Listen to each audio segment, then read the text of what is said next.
Há 200 anos começava uma migração em massa do território onde hoje fica a Alemanha para o Brasil. Um fenômeno que duraria décadas e que levaria quase 300 mil alemães ou falantes de língua alemã para diferentes regiões brasileiras, com maior concentração nos estados do sul. Quando ainda fazia parte do reino de Portugal, Brasil e Algarves, o Brasil já havia tentado a instalação de colônias alemãs na Bahia, por exemplo, mas o projeto não vingou. Nova Friburgo, na Serra do Rio de Janeiro, já havia sido fundada por suíços, mas na época o Brasil ainda não era independente. Por isso, a primeira colônia fundada efetivamente para imigrantes provindos de territórios onde hoje se situa a Alemanha após a proclamação da independência em 7 de setembro de 1822 foi a de São Leopoldo, no Rio Grande do Sul.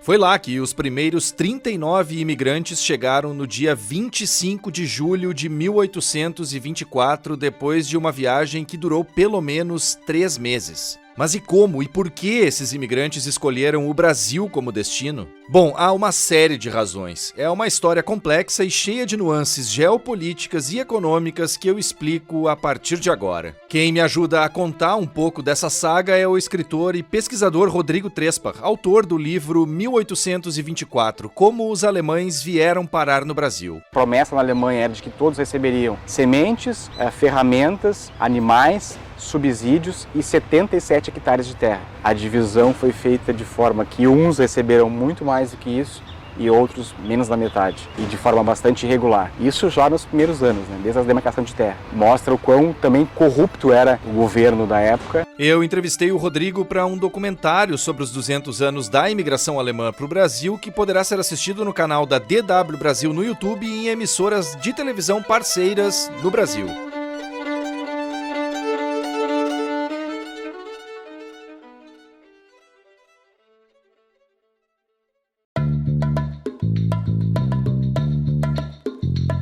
E está no ar o DW Revista, o podcast semanal produzido pela redação brasileira da DW. Eu sou o Guilherme Becker e falo diretamente de Bonn, na Alemanha. Nesta edição, vamos explorar por que o Brasil foi um dos países que mais recebeu imigrantes alemães a partir do século XIX. E este não será o único episódio sobre o tema. Ao longo das próximas semanas, vamos lembrar de outros capítulos, alguns deles um tanto desconhecidos, sobre a imigração alemã para o Brasil.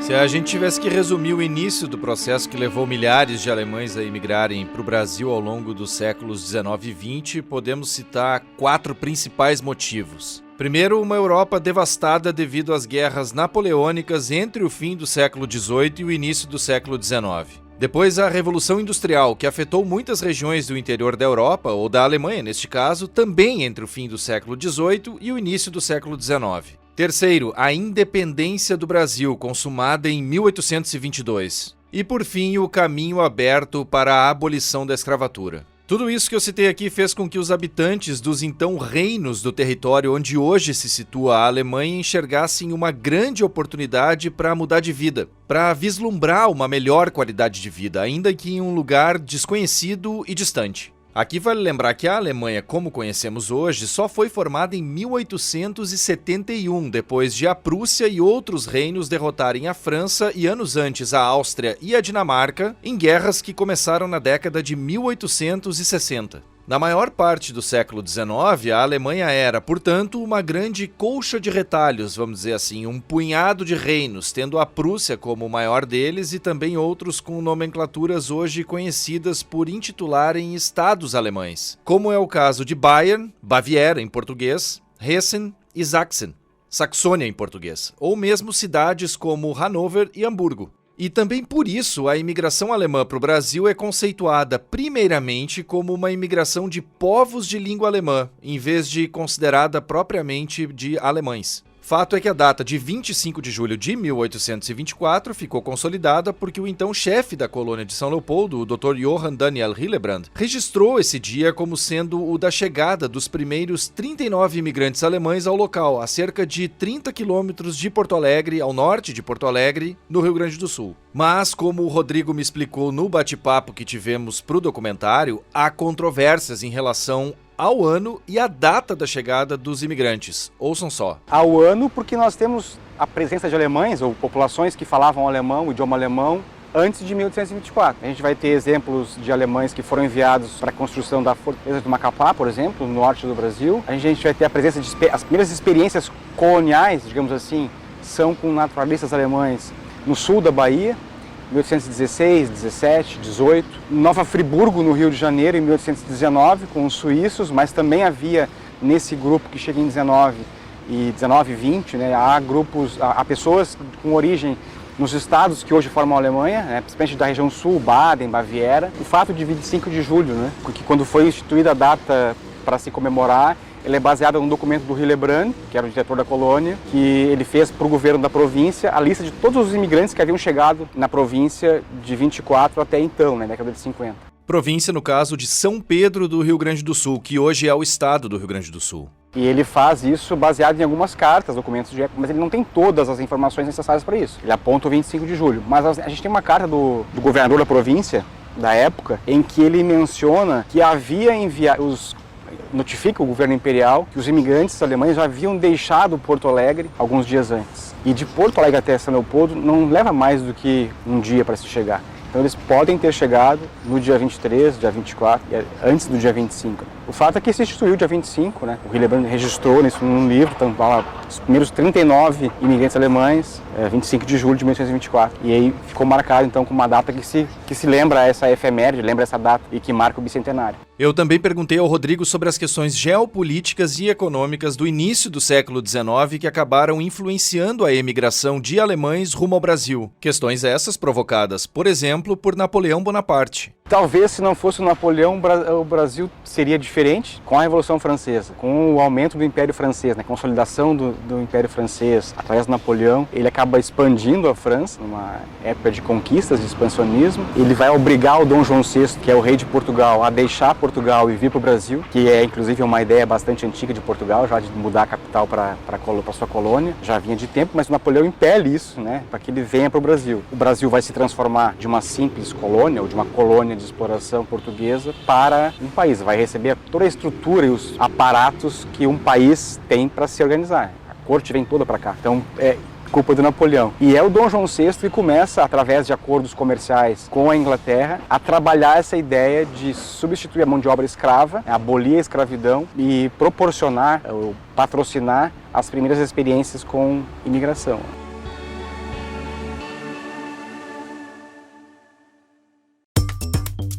Antes de voltar a falar com o Rodrigo, eu queria lembrar que o DW Revista pode ser acessado por meio de plataformas como o Spotify, onde basta procurar pela playlist DW Revista. Além disso, tem no Deezer, iTunes, Google Home e Alexa. Em tablets ou celulares, é só baixar o aplicativo Google Assistente para Android ou iOS. Bom, então quem eram esses imigrantes alemães que chegaram em 1824 ao Brasil? É importante dizer assim que eles eram bem diversificados. Quando o Bonifácio envia o Schiffer para a Alemanha... Só um rápido parênteses aqui, o José Bonifácio foi um dos principais organizadores da independência do Brasil e, consequentemente, um dos mentores da abertura do país para a imigração europeia. E o Georg Anton von Schiffer, citado agora pelo Rodrigo, foi o emissário enviado pelo Bonifácio à Europa para recrutar imigrantes. São dois grupos que ele pede, que busque famílias de colonos, agricultores e artesãos, e também soldados para fornecer a mão de obra especializada e homens para o exército, né? O Brasil tinha essa ideia de que iria romper com Portugal, como de fato rompeu na sequência, e não tinha um exército formado. E aí também entra o Napoleão, porque é o que? A Alemanha é um país que participou ativamente das guerras napoleônicas, fornecendo inclusive alguns estados alemães, como o pessoal da região do Hessen, a região do Reno foi anexada ao Império Francês, fazia parte do Império Francês. Então essa população tinha uma experiência militar, né, porque havia servido nos exércitos de Napoleão, então serviria bem para o exército brasileiro. Boa parte dos oficiais que vieram tinham ligação com a França, com a Alemanha e com a França, né? Então, assim, a população, depois de anos de guerra, é uma população empobrecida, por anos difíceis de guerra, de produção ruim na agricultura, invernos rigorosos. Nos últimos anos haviam tido invernos rigorosos, a agricultura não conseguia produzir mais. Outra coisa que o Napoleão tem de importante é a imposição da vacinação para populações, que aumenta a taxa de vida, né? Vacinado, tu consegue sobreviver mais a doenças, né? E limita algumas, e isso faz com que essa população do Reno, por exemplo, que é a população que estava na França, seja beneficiada. A questão da Revolução Industrial, por exemplo, e daí é o oposto, né? Ela prejudica essa população que trabalha com artesanato, porque a máquina começa a substituir o homem. Um sapateiro, por exemplo, vai produzir menos do que a fábrica, o tecido, enfim, essas profissões. Tecelão, ferreiro. Várias. Passa a deixar a Idade Média, digamos assim, a aldeia, a produção para o consumo local, a uma produção muito maior. Bom, falando dessa primeira leva de imigrantes que chegou ao Brasil em 1824, é impossível desconsiderar que a pobreza dessas pessoas era imensa. A maioria era pobre, quase totalidade. Por exemplo, os solteiros, quem não podia pagar passagem, por exemplo, para vir, iria servir 4 anos no Exército Imperial. A gente vai ter aí, são quase 3 mil alemães que servem no Exército Imperial Brasileiro, desse grupo de 11 mil. Os solteiros vão servir pro Exército, pagam essas terras que eles vão receber servindo no Exército. Mas assim, esse é um projeto específico do primeiro reinado. Eles vão receber terras, vão receber auxílio, mas é uma minoria, né? No contexto, a gente vai ter aí quase 300 mil alemães ao longo da história no Brasil. Então só 11 mil que vieram para cá nesse período, né? A maioria precisou custear e pagar passagens dentro de outros projetos, né? Iniciativa privada, que trouxe muita gente, ou entre guerras, né? Que foi um período de que muitas pessoas deixaram fugindo da Europa. As províncias também,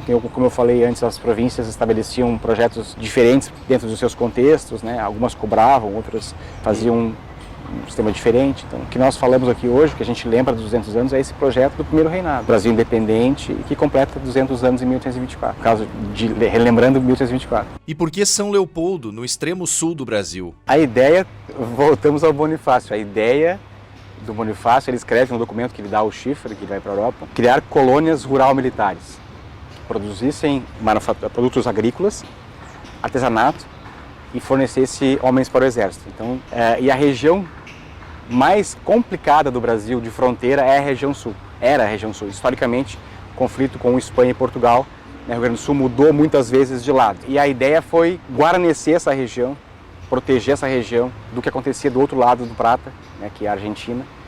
E o Rio Grande do Sul era muito pouco povoado, né, populações indígenas, mas sem estrutura europeia de cidades, enfim. Para ter uma ideia, Porto Alegre tinha menos de 10 mil habitantes na época.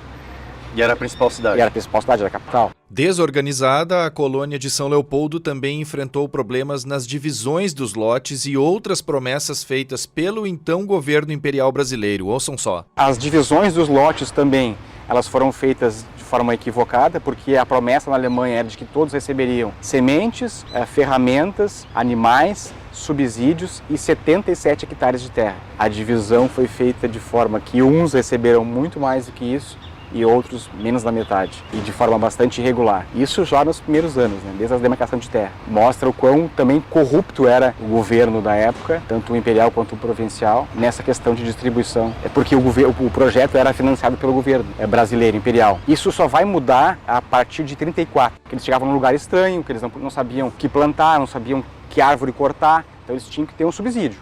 Por isso que o governo deu as terras e também alguns subsídios. Isenção de impostos durante 10 anos. Depois de 1834, 10 anos depois, o governo imperial concedeu às províncias brasileiras, aos estados brasileiros, autonomia. Cada uma província iria decidir da forma que achasse melhor como isso seria feito. Santa Catarina de um jeito, Espírito Santo de outro. Por isso que a gente vai ter, por exemplo, a criação de Blumenau mais tarde, com lotes de terra menor. Porque também as províncias terceirizaram essa empreitada. Passaram a empresas privadas, ou o processo de ir para a Europa, trazer colonos, agenciar colonos, né? Custear o navio, pagar a passagem se fosse o caso, depois seria cobrado, eles pagariam posteriormente, né? Então assim, muda sempre esse contexto. Esse contexto que a gente fala, dos 200 anos, o primeiro projeto de imigração alemã foi financiado pelo governo. Os demais projetos têm cada um a sua particularidade, dependendo da época em que vieram, do lugar que foram.